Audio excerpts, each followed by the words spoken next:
বেনজির আহমেদ একসময়ের সবচেয়ে ক্ষমতাধর পুলিশ কর্মকর্তা আজ দুবাইয়ের একটি কারাগারে বন্দী। ১.৫ মাস পার হয়ে গেছে, কিন্তু প্রশ্ন একটাই, তাকে কি সত্যিই বাংলাদেশে ফেরানো হবে?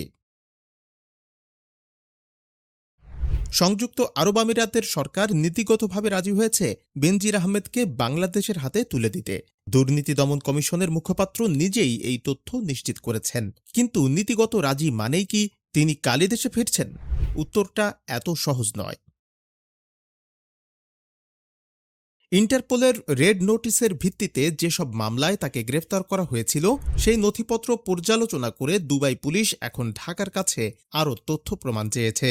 আইনি ও কারিগরি খুঁটিনাটি সবকিছু তাদের লাগবে।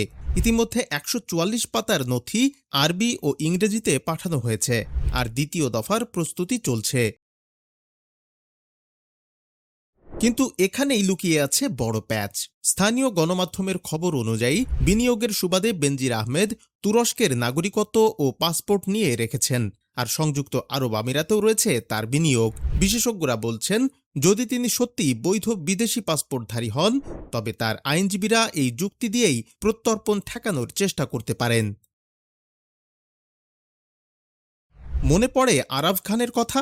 ২০২৩ সালে তার বিরুদ্ধে রেড নোটিশ জারি হয়েছিল, কিন্তু ভারতীয় পাসপোর্ট থাকায় তাকে আর দেশে ফেরানো যায়নি।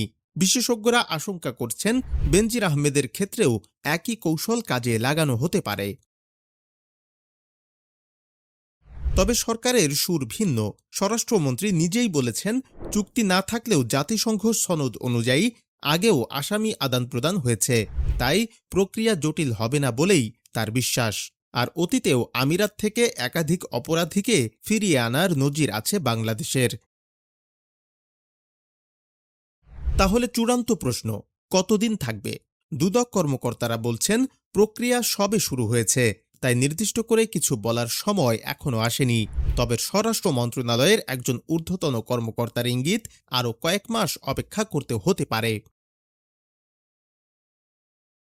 আইনি জাল, কূটনৈতিক দর কষাকষি আর একটা পাসপোর্টের প্যাচ, এই তিনের মাঝে ঝুলে আছে বেনজির আহমেদের ভাগ্য। দেশে ফিরবেন, নাকি আরাফ খানের মতো তিনিও ফসকে যাবেন বিদেশের মাটিতে? সেই উত্তর সময়ই বলে দেবে।